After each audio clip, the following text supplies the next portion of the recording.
Antoine Arnauld, nivîskar polemîkpares û filozofê Fransî ku bi nivîsên xwe yên deradetê yên derbarê elînivîs û vîna azad de hatiye nasîn.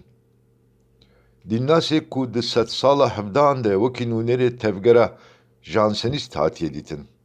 Bi wergerên xwe yên derbarê mantîqa Port Royalê de jî hatiye nasîn û kesî ku carê yekêm arîşeya çerxa kartezyen raber kiriye dîsa ew e.